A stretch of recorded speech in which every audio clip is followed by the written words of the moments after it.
even if there's fear, you can overcome it. So I don't know if there's an intentional message there or not, whether it's just me writing what I feel at the time. I think that sometimes that's the best way, actually, when it just comes from within. So I would say just keep going with it, and don't let the bad days stop you, because there's going to be loads of those, and there's going to be days when you hate your book. Just keep going for it. Listen to people, listen to what people are saying, actually get inspiration and feedback from other people. Welcome to Literary Deep Dives and Discussions with me, A.L. Liskey, the author of the Unseen Operative series. I have joined with me here today author G.P. Hawker. Welcome, G.P. This is an exciting episode because you are now a published author. How does it feel being published? It feels very strange. Can't explain it. Well, you'll know. It's different to how I imagined it would be, I think. How did you imagine it would go? Honestly, I don't know. I don't know how I imagined it. I think it's really strange. The first week, someone else was asking me about this, and I said, actually, I almost feel quite numb to it all. It's like, you have all this hype building up to it, all that hard work, years of hard work, and then all of a sudden you bring out your book and it's like,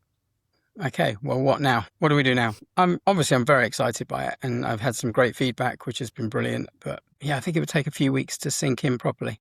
It's good to give yourself that time. I've always found it interesting. Authors have different reactions to after they publish their first book. Some are like, this is fantastic one day, and then the next day they're horrified, and then others are in that numb state, kind of like you're describing. I would say that the second time around, it doesn't feel as impressive as the first time, for sure, but the first time it's an adjustment. Interesting. Everybody is different. It's an ongoing adventure. I mean, by the time I publish my third fiction book, I'll probably feel different as well, so everything is unique. This is going to be a series, correct? That's the hope.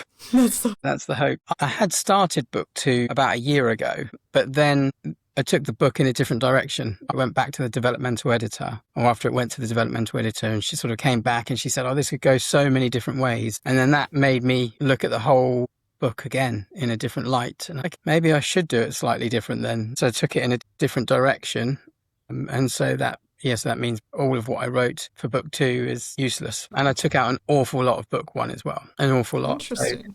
So, the hope is that I can use some of that in book 2 later on. So hopefully, but it's got certainly 2, probably 3 for sure, and then I don't know, I could do some prequels. I'm not sure if I've got it in me, but I know I've had a few people that have read it and said they would love to know more about some of the characters. And because of its age, because of the age of the book, or the age it's targeted at, it was really hard I had to strip it right back. So originally there was a lot more in there. I had to strip it right back because they said, the editor sort of said, it needs to be much less, much more simple. I've been on a real learning curve with it. It's been interesting. That is interesting. Nobody ever knows how much was behind the book and how much is taken out besides the author. It's you and your editor really see the full journey, and the audience themselves, they get this product, they get this book, they get this story, and they think it's incredible, they think it's great, but they don't even know half of it. The rest of it is really all on you. So I do have several questions about that. But let's start with the genre and the audience. What made you decide to write a children's book? I'm not sure. I think I mentioned this on Instagram perhaps at one point, but I never set out to write a book.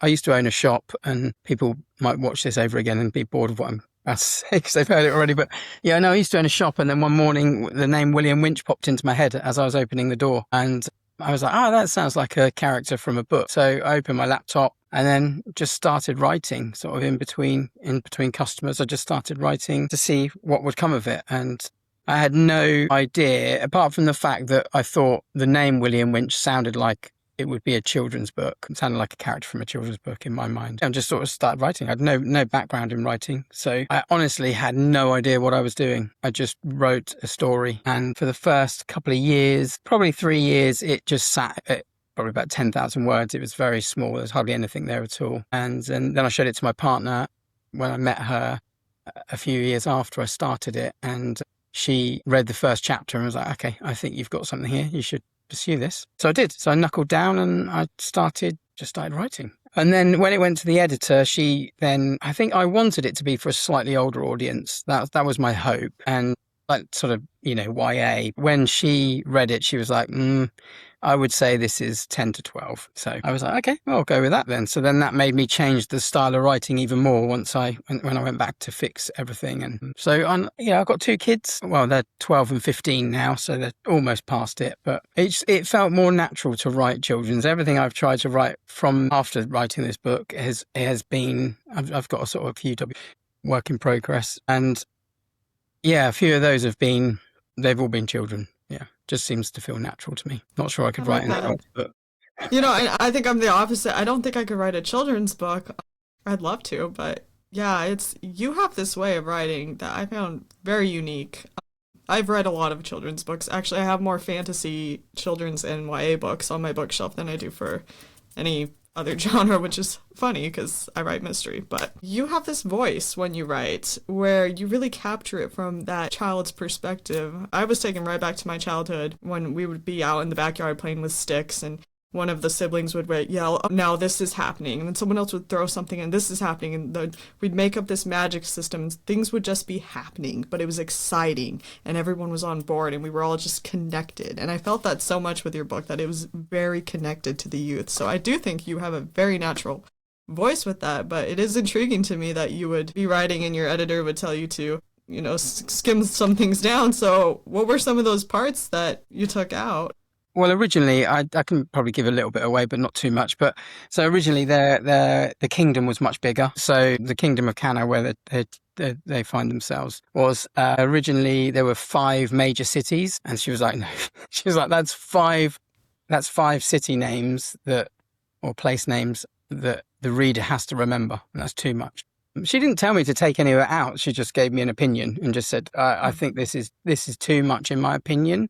I think people are going to get confused. And because we had, at some points in the book, there's 9 people together, all talking, the group. And so she's like, actually, there were times when she was reading it and was like, actually, who's in this group? I can't remember. So I was like, right, okay, so I need to rein that in, and I need to really think about each character as they're moving to make sure each character has a part. Because it's quite easy when you've got a lot of characters to leave someone behind. And there's certainly a couple of characters, I think, who play a much smaller role. But I've tried to get it so that I've tried to write it in a way that you don't get too lost. This probably might give away book 2 a little bit, but there was a lot more traveling as well. There was a lot more traveling to other realms. And again, I had to rein that in because it was just too many places, too many names. And actually, some of it also gave away more of the story. So I found myself rereading it and thinking, oh, actually, maybe it was almost like I didn't have confidence in the book and in writing a second book. Follow-up book. So I was trying to cram it all in book 1 to get it all in there. And then I'm like, oh, I don't have to worry about book 2 then. So there was so much, there was a lot of information in there that was giving away where the story is going to go. So I had to rein all that in. Yeah, learnt a lot actually. Having a developmental editor was the best thing I could have done because she just taught me so much. I flopped out of school. I have no background in writing at all. So it was really helpful taking on someone who was experienced and that could just guide me as they do. That's the best.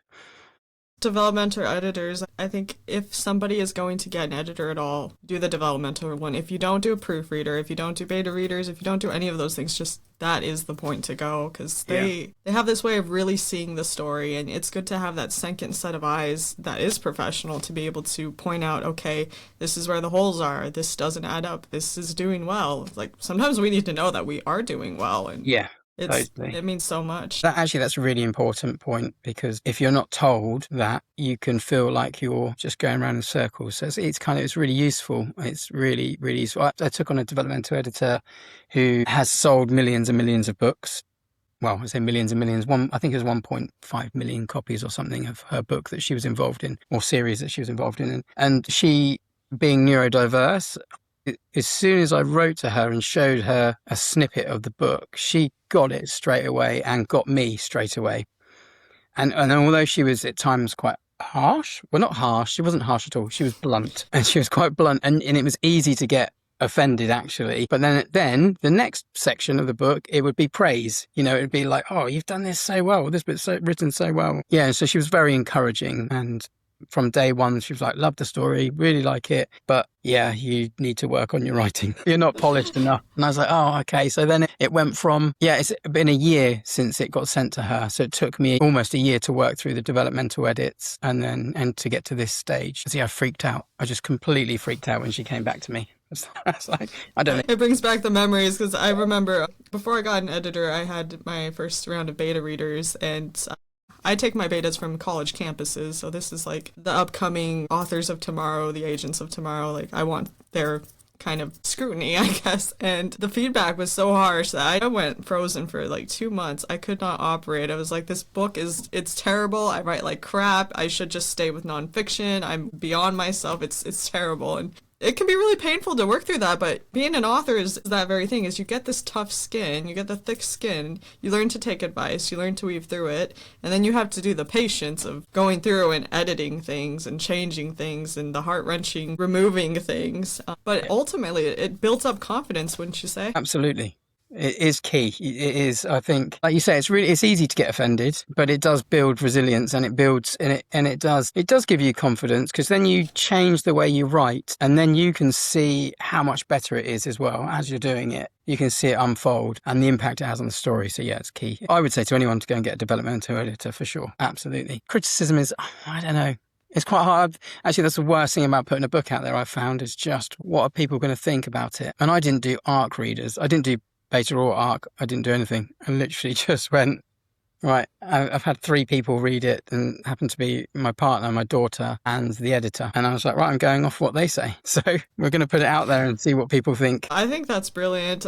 I got beta readers without knowing what they were called. I just wanted feedback. And then when I joined, I was a little bit opposite of you. You started the Instagram platform before becoming published. I started after, so everything was flipped, and learning, oh, what are ARC readers? What are beta readers? My goodness. I think the way that you've built things up, that you're going to continually get those reviews and those interested folks, but also because your story it's very appealing to a wide audience. So I see that going quite well, honestly. Talking about the book, can you take me back to, like, you're sitting there in your shop, you get a name. This name comes to you. You start to write. How did you start the world building of this incredible story? So actually the first chapter is pretty much as it was when I first wrote it 8 years ago. So that was it. Obviously the writing's changed, but the outline was the same. So it starts exactly where it started then. I didn't change any of that, the whole process. Like I say, I didn't know where the story was going to go. I didn't know what it was going to be about. And that, I always feel like a fraud, because I listen to other people and they've plotted this story they've had in their mind for, like, I don't know how many years, and they've been making notes and researching and stuff. And I was like, I just had nothing. I just went for it. It's hard because, without giving too much away, again, that's really hard when you want to talk about your book. But if people haven't read it, it's only been out for a week. So it's really difficult. The first place that William goes to, that was what triggered it. That was in my mind. That was like, I just had this scene. And I think that's when I knew that it would be a children's book. It was at that point. Obviously, I thought it was going to be older still. But at that point, I knew that I was going down that road. I don't know where a lot of it came from. A lot of it came from names, just finding names. I got a bit of an obsession with names. So I would go to, I'm going to give away my secrets now. I would go to garden centres with my partner, and I would write down names of plants, and I would walk past a plant and I would go, my word, I love that. That sounds like something that should be in a fantasy book. And I would just build, and I would do it with everything. It wouldn't just be plants. It would be, I think canna is actually a plant, if I remember. That's where I got that from. And then, there was various different things. Everywhere I go, I would be looking, and birds. I got a bird book that I would flick through, and I would find names from it, and I would be like, right, okay, that was inspiration for that. And sometimes it would be the name that would create the place. I'd get the name first, and then I'd create the place, and then that would add to the world building. Building a world is quite difficult. It's fun. I love it. I can't wait to do more in book 2, but I don't know how other people do it. So I don't know if there's a right way or a wrong way to do it. But I second that completely. When I first wrote my first book, I was a discovery writer like yourself. I wasn't intending to write fiction. Started writing fiction as I went. I was like, oh my goodness, this is happening. This person is happening. This thing is happening. And I guess ever since I've gone onto the Instagram world and met other authors, that's not how the most of them write. They have some sort of outline in mind. As my series has continued, I've had to turn into that kind of writer, that I do have to map at least a couple things out. Otherwise, it's just all lost. I'm of the same mindset as, if you plan everything out, how does that happen? I don't know. I have to let the characters come, let the stories come, let the world come, because it's all in here somewhere. It comes from around us, and just trying to dictate it on certain lines. I mean, too many authors tell me that their characters fight against them, and I'm quite content to just let them run the show. I had it with the second book. I've been really struggling with it because I can't get into the right frame of mind. And I've seen people say, oh, you need to plot, you need to write things down, you need to do this. I'm like, I can't. I don't work like that. And then last night, about 11:30 last night, inspiration struck. So then I sat down at the laptop for an hour or so and started writing.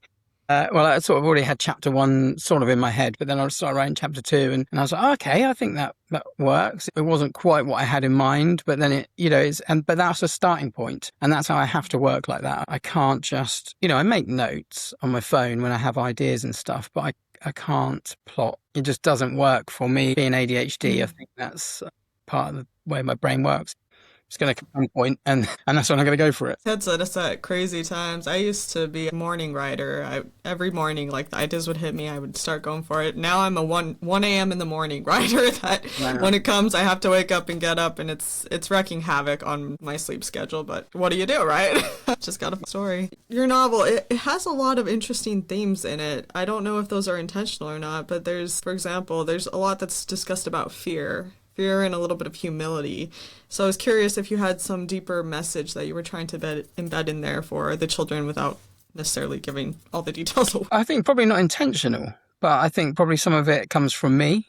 I'm quite an anxious person. So I think there's an element of that and an element of never feeling good enough or feeling less than the next person. So yeah, I think I've gone most of my life feeling like that. So yeah, I think there's an element of, hey, even if there's fear, you can overcome it. So I don't know if there's an intentional message there or not, whether it's just me writing what I feel at the time. I think that sometimes that's the best way, actually, when it just comes from within, even if you don't understand it yourself. Yeah. No, I definitely agree with that. There's something about allowing those convictions to just pour out. And then sometimes later when you look back at your writing, you're like, oh, that was quite good. Where did that come from? And sometimes it's something that you end up needing. I'll always remember the 3rd chapter of my first book has some crazy lines. I had no clue why I was writing what I was writing. And I've had readers ask me, like, what is this supposed to mean? Well, now that I'm writing the 3rd book, I know what it means. It's come back and it makes sense to me now. And I'm like, oh, that's what was intended all along. But I didn't know that at that point. Part of me just thinks it's some sort of author's intuition. You know what needs to be there. You know what's coming up before you know that you know it. Yeah. It's just embedded within you. Absolutely. You do use a lot of humor on Instagram. Very, very well known for the dad jokes. And your book has some very lighthearted comedy in it as well. What is it that you want your readers to really feel as they're reading this book? A sense of joy, I think, and adventure.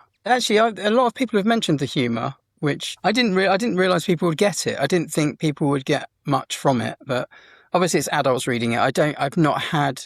I think I've had one person probably whose child has read it and had feedback, but I've not had much feedback from small people. Only adults so far. I wanted characters that were relatable, and I've got elements of my children in there as well. So one of the characters, Remy, who is sort of quite funny and cheeky, that's my son. And Tilda was sort of based kind of off my daughter a little bit, although she's very, very shy and anxious. Her mannerisms and body language was very much, and looks is sort of based off of her. So that I used sort of aspects of my own life. And there's a lot of places actually in there as well, which are actually based off my own life growing up and where I live. I don't know what I want people to get from it. I'm not sure. I wanted to create something that was different. I think when the editor read it, she was like, oh, it's not unique. It's not something I've not read before. And I was like, okay. So that kind of put me back a few steps, because I was like, actually, I've not seen anything like it before. But then I don't actually read much fiction. I would usually pick up a non-fiction book, or certainly have in the past. Now I'm more intrigued about reading fiction. So I was like, well, I've not seen anything like it. I know there are elements of it which are in other stories. So I sort of set out, once I got into the flow of it, I was like, I really want to create something that, that probably hasn't been done, which I think all authors want to do. But, there's so many books now, I think that's impossible to create something completely unique. So, yeah, I think the other thing I felt, once I got to the point where I knew the age range, I wanted to create something that was easy to read, something almost classic style, old, almost like books from my childhood that were not simpler. It's hard because I'm not a very strong reader myself. I'm ashamed to say I don't read actually a great deal because I'm not a strong reader. I really struggle. Obviously having ADHD, and then I have some kind of processing disorder. So I find it very hard to concentrate and actually take information in unless it's in movie form or something like that. So I'm very visual. But and I'm seeing it in my children. My daughter is a very, very strong reader. She would just devour books. But my son is very much like me. In fact, at his age, I was the same. I wouldn't touch a book. And he really, really struggles with reading. He's very bright, but he struggles with the concentration side of it and the sitting still and not having anything else to do while he's reading it. And, something I've discovered about myself is when I read now, if I put music on, it's much easier. When the book came back from the developmental editor, I was like, right, okay, if this is the age range I want it is aimed at, I want it to be accessible for everyone. So I want someone who's not a very strong reader to be able to read it and enjoy it. And that was my hope. So I think that's kind of what I wanted people to get out, kids to get out of it. Something that they could, not only relate to and enjoy, but actually read and want to read it. Absolutely. I love all the points that you brought up. It's so true. We as authors, we do want to put something utterly unique out there, something that's just mind-blowingly different. And, there's always influences that come around that are similar to ours. I was talking with a friend this morning who was freaked out because she found a book that was written some 25 years ago that is quite literally her storyline. She was so nervous about that. To me, I think that's fascinating that humans across centuries or even across continents or, generations can have similar ideas. Like, what does that tell you about the unique human mind? It's incredible. Yeah. We do have things like that. ADHD, it can be very difficult for anybody with any sort of neurodivergence to write a book. How do you go about writing with that? I struggle. I find it really hard to find the motivation, which is really difficult because it's something you want to do. So I'm really passionate about it. I really want to do it, but yet actually I will put it off and I will put it off and I will put it off. So I really struggle with that, and I can't dedicate time to it. I'm also a single dad, and the kids are with me with me a good chunk of the time. By the time we've dealt with the kids and stuff, and now they're getting older as well, they're not going to bed at sensible times. So it's even harder to actually sit and write. But when I do write, usually I have to put music on. I usually have to separate myself from all distractions. Also, one of them the youngest might walk into the living room while I'm writing and stick YouTube on the telly or something, and then you're like, oh, I need to shut myself off from that. So I'll put music on through headphones to really get myself into it. And I speak to a lot of people who listen to music, but it has to be sort of classical or wordless. Whereas I'm the opposite. I will listen to heavy grunge with lyric and everything. And then I actually find it, interestingly, I wrote a lot of the book to Linkin Park. That is interesting. I listen to a lot of Linkin Park as well, and you wouldn't know it. That's interesting. It was because, I grew up, I didn't grow up. I was in my sort of 20s when Linkin Park came out, really. So, but I just find the tempo of the music is really good for getting into scenes, and it just worked. And then I've gone, various different things. And now I listen to all my 90s grunge music that I used to listen to as a teenager. So Dinosaur Jr. and bands like that, so and Pearl Jam. So I listen to them now. But yeah, sort of I've got a bit more variety. Yeah, but for a chunk of it was Linkin Park that helped me through it. That's fantastic.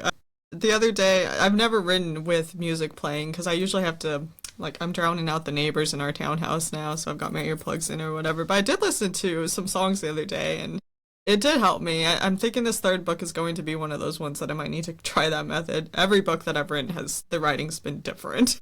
It is a discovery thing, but that's good advice that I'm going to pass on to my husband. Has ADHD, and he is now trying to start writing his own book, and I'm trying to find proper ways to encourage him to do it. I think that's probably the only tip I have. For the first 3 years of writing, I wrote at the sofa as well, because the kids and I lived in a small flat or apartment for about 3 years, and we didn't have any space at all. So I used to have to just sit on the sofa and type. But now I've moved to, I don't. Because I work from home as well, my desk is upstairs in the bedroom, and so then I have to write on the dining table, which isn't ideal. But now I've got a better setup, so I'm more inclined to actually write. So so once I sit down, I'm like, okay, I'm here now. So actually, I probably should write. So then I'll get the music on, and I don't know any other tips. I haven't got any other tips. Finding the proper place, I guess. Yeah. Yeah. I think just go for it as well. Write anything down. I would say that to anybody who's wanting to write. Just write it, even if it's a load of rubbish. Just write it down, and absolutely. Eventually, the juices start flowing. I think it's the very act of getting into it that's the most important. I find it interesting that so many authors out there, they like to count their words or count their pages, and me, I'm like, as long as you're doing something on the book, whether it's in your mind or with your hands or on paper, that's doing the job. It's not so much this comparison of numbers every single day. I know that does motivate some people, and I think that's great for them, but for myself, if I kept myself to I need to reach 1,000 words every single day, writing would be torture for me. Yeah.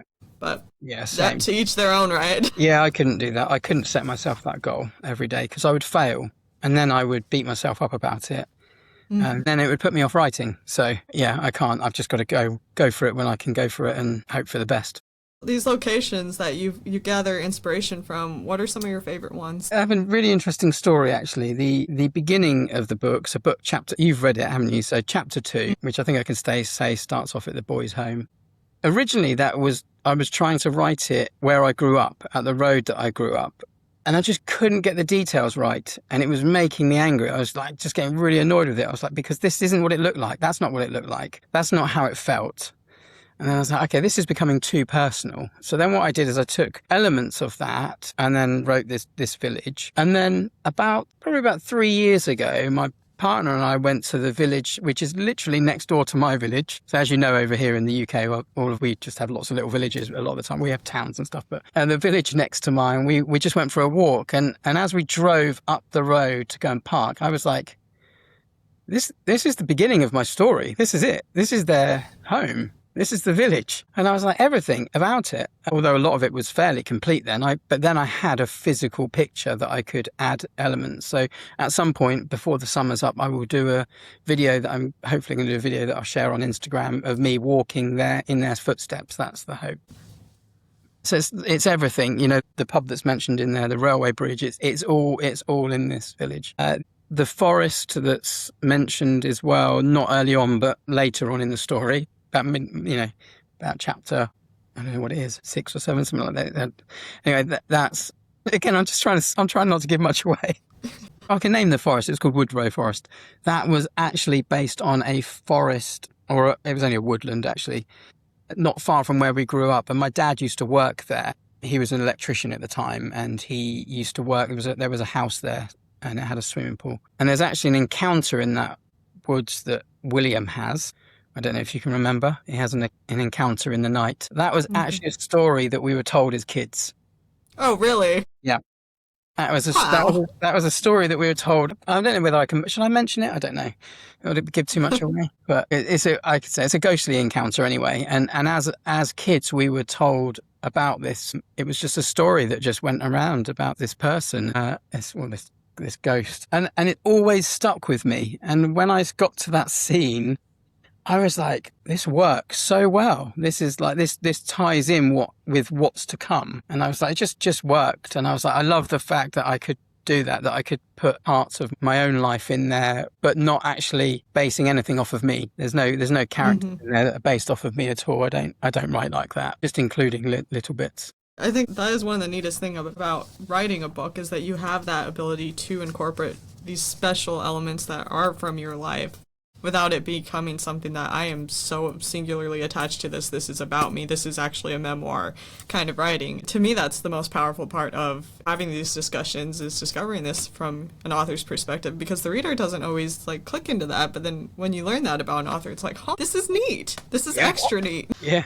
Definitely. Do you have any characters that feel personal, even if they're not based off of you? Were you attached to anyone? Not necessarily. I feel I'm drawn to a couple of characters. So I feel very drawn to Kit. She has a nature about her which is really it's kind of loving but not harsh. She's got this kind of leadership attitude about her, I think, but it's very subtle because of her age in the book. I feel very drawn to her. I'm not sure. I don't think there's anyone else necessarily. Actually, when I originally wrote it, William and Hugo were actually me and my brother. And then I was like, no, I want to separate that. There was one scene originally where they're running and William has to stop to take an inhaler because I'm a chronic asthmatic. So I was like, then he had to take an inhaler, and I stayed in there right up until, probably only about 4 or 5 months ago. And then I was like, I don't like that. That's too much of it. That's too close to me. That's too much of a link to my life. And actually, there was one point where Hugo mentioned that he was a photographer and that he was sad that he hadn't had his camera with him. And again, that was sort of based off my brother. And then I was like,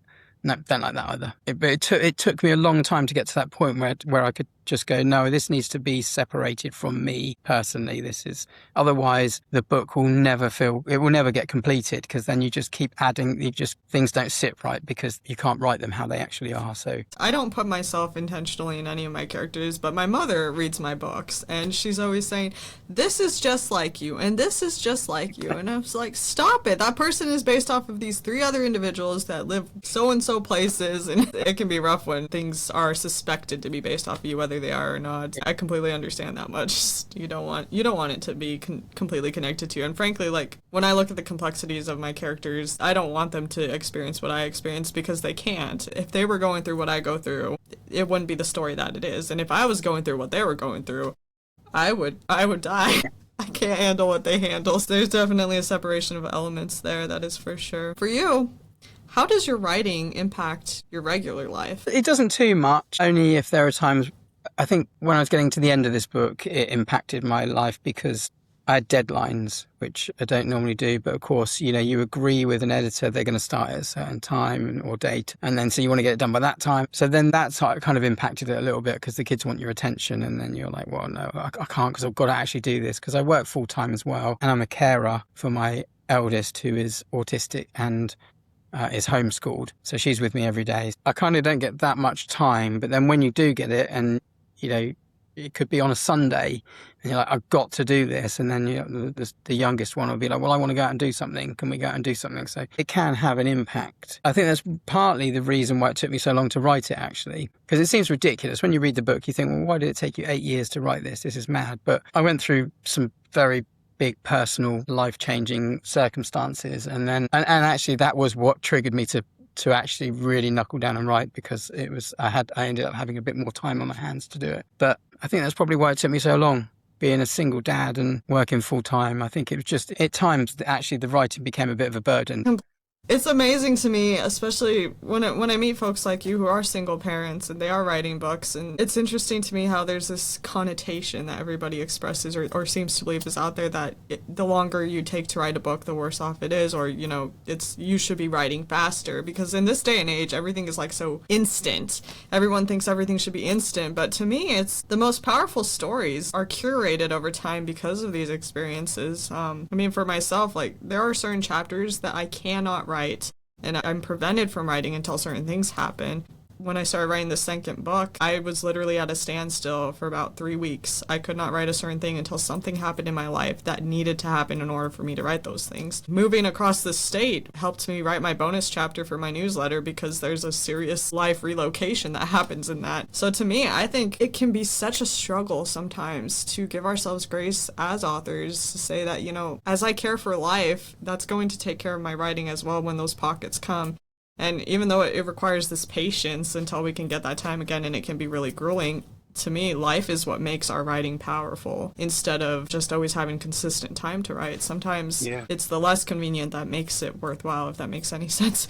Totally. Well, actually, I think that's where my writing improved, actually, was when I slowed down. I think in the early days, when I really got into it, I was like, I've got to get this done. I sort of made some notes in my phone. I'm going to be an author by such and such date, and I'm going to have this book finished and published. And then I got to those deadlines and was like, nope, still not there. And it was when I sat and went, do you know what? I'm not going to rush this. I'm going to take my time now, and if it doesn't come out this year, it's fine. If it doesn't come out next year, it's fine. I'm just going to get it right. The moment I did that, my whole writing changed, my whole writing style changed, the story changed. I was in less of a rush to get through. I know the book's quite fast paced anyway, but I was in less of a rush to get through it. And it made me think about things more as well, like the relic that's in it, for example. I couldn't decide what that was going to be. It killed me. I couldn't decide on a name. I couldn't decide what it was going to look like. All I knew is that I needed to have this object in the book. And it wasn't until I slowed down that it all started to come to me. It all started to make sense. It all started to tie in with other elements of the story. And so that would always be my advice to anyone. Just don't rush. Don't rush it. Just slow down. Yeah, your story's not going to go anywhere. Exactly. It's not going to go anywhere. It is all on you, and it's going to come from you at your time. So really, what is the point in just putting something out to put something out? We want quality. We want authenticity. My editor gets what I call Kwan papers. I speak Filipino, and Filipino, there's a word in it called quan. It's a filler word that you just put when you don't know what word needs to go there or you just don't know what an object is called.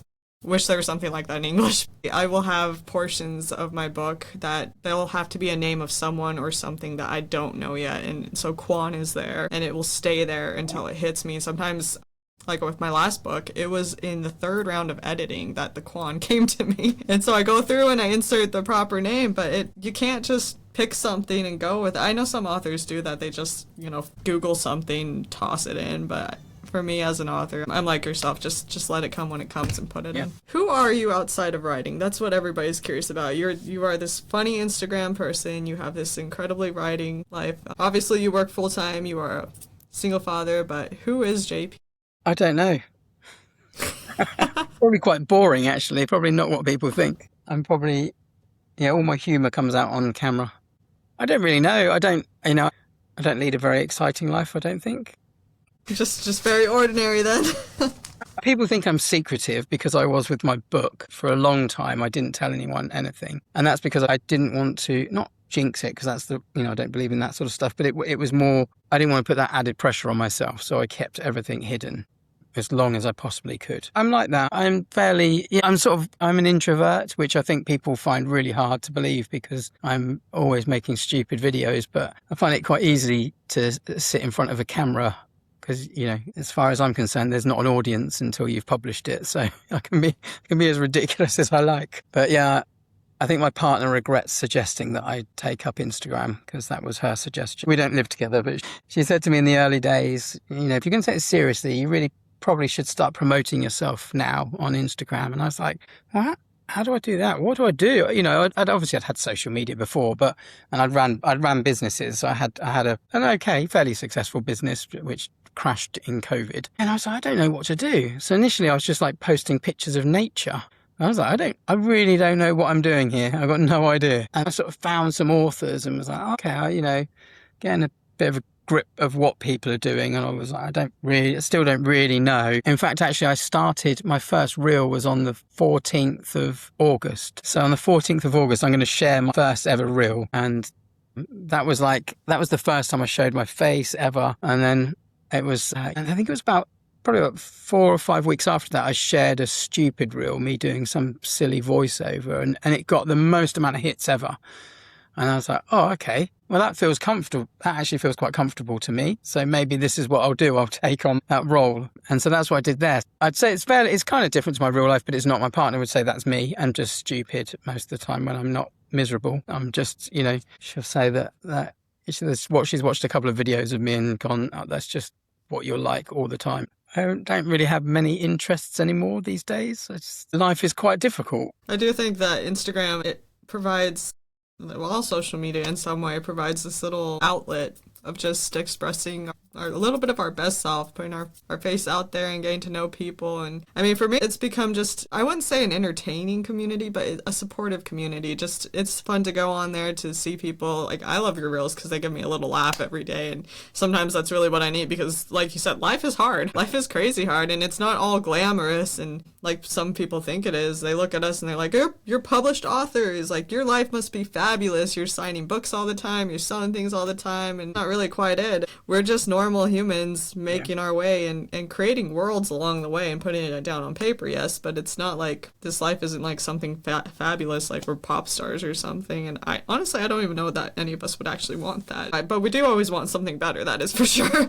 You're right, it's a great community, and actually I've sort of found friends, which is really weird. I didn't think I'd find friends online. That seemed like a weird concept to me. I was like, well, how would you make friends online? That's really odd. But people have been so lovely. It's amazing how supportive people are, actually. So yeah, it's a really lovely community. I'm glad I started it. It does take up a lot of my time.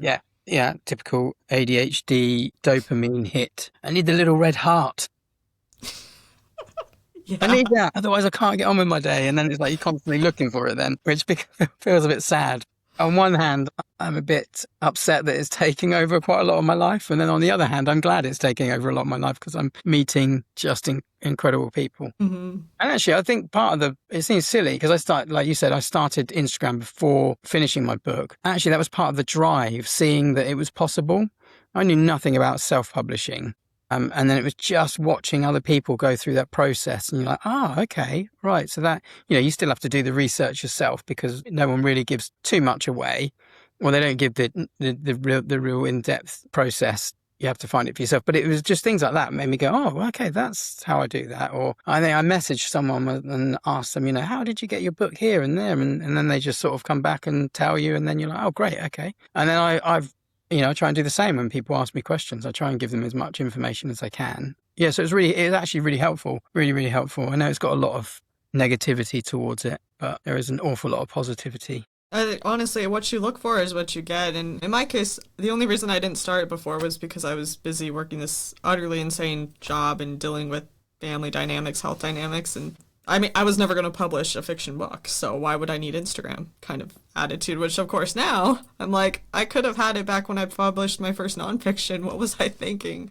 I think you were really wise to start that out, but you're absolutely right.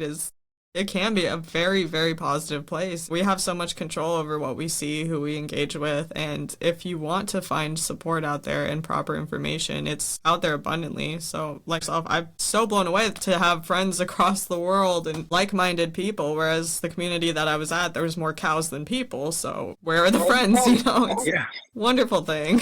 Absolutely. Yeah, it's incredible to think these people that haven't met you will buy your book and they will cheer you on. And they will say nice things, and you're like, that's just mad. It really, it's crazy. It's a crazy concept, actually. I doubt there's many other communities like it. Because there's very little bitterness, I find. Everyone just seems really supportive of each other. If someone brings out a book, that maybe there is some jealousy, I don't know, but there doesn't seem that way at all. Everyone just seems very much like, no, we just want to support this person, and it's easy to do as well. It's easy to support people online because, apart from buying their book, it's free. It's a great, great little community. I'm so glad I started it. And well, not the community. I'm glad I started Instagram. I'm not sure I would have actually got to this stage if I hadn't. Not yet, anyway. I think it would have taken me a bit longer.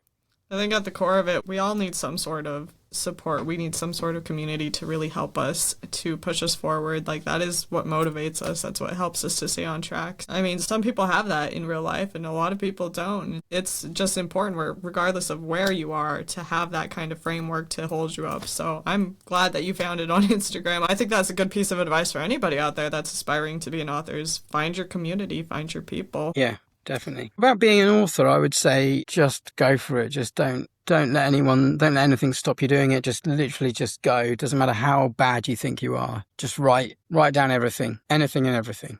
So I would say just keep going with it, and don't let the bad days stop you, because there's going to be loads of those, and there's going to be days when you hate your book. Just keep going for it. Listen to people, listen to what people are saying, actually get inspiration and feedback from other people. And then to readers, just enjoy it. Enjoy the book. I hope they enjoy it. I really do. It almost broke me at one point. I'm not going to lie. It really did, because I didn't think I would be able to finish it. Whereas I now know a lot more. I hope someone out there gets something from it, some kind of inspiration. I'd love to inspire not just young readers, but people that have got something creative that's twigged in them and they don't know what to do with it. I hope that I could inspire them to pursue that, especially kids. There's so much now on the internet about ways you've got to live and what you've got to do, and I fear that people are going to lose their imagination a little bit because we're so bombarded with stuff left, right and centre from different medias. So I hope it inspires someone out there. Yes, absolutely. I love that. You're absolutely right. I do hope that others will pick it up as well and find that inspiration. For me, I have highlighted parts of it. Oh, great. I'm an avid annotator of all books. So when I annotate a book, I put little bits on my wall sometimes of little screenshots of it and whatnot. And I did find some very meaningful things in your book. So I really do hope that readers pick that up. I'm worried. Sure that they will. I was worried when you said you were reading it. No, don't worry. I was like, no. It's hard when you got adults reading a children's book as well. If they don't read, I know they would have done once upon a time, but if they don't read it now, it's not going to be anywhere near as good as what they're writing, especially other authors. It's like, it's going to be nowhere near as good as what I'm not using big words. I'm not, the description's probably not, it's not over described. And I'm like, oh no, what are they going to think? They're going to think it's just, written by a child. No. Which is not a bad thing. I would say, for myself, quite the opposite is what I've found. When it comes to children's books and YA books, that are well written, which yours is very well written. It's in its purest form the way that it should be. I feel like as adults, we often, too much of the time, we embellish things. We over embellish things. Sometimes we'll try to describe things to the point that you're like beating up the dead horse, and it's all artistic and it's all wonderful, but it's so flamboyant and overt that you're not actually getting the core story or the core message. Whereas when it comes to children books and YA books, you get the heart of it, the full authenticity of it. And so for me, like, it is refreshing to take a break from all the very deep reading that I do, which is usually actually nonfiction. I read a lot of nonfiction. It's lovely to take a break from that, to come to something that is imaginative, pure, and can still deliver those powerful points without it being this whole hodgepodge of, let me give you all this deep support kind of thing. I did find that very good. Wonderful. I'm really glad. For all of the viewers out there, you can check out JP's book. It will be in the description below, as well as his Instagram handle. I would definitely invite you all to drop him a follow if you haven't already, because he is just absolutely a load of fun to see his dad jokes, to see his book. All of it is just wonderful. And of course, if you could subscribe to the channel, hit like, it would help us out so we can continue to support indie authors, and we will see you next week.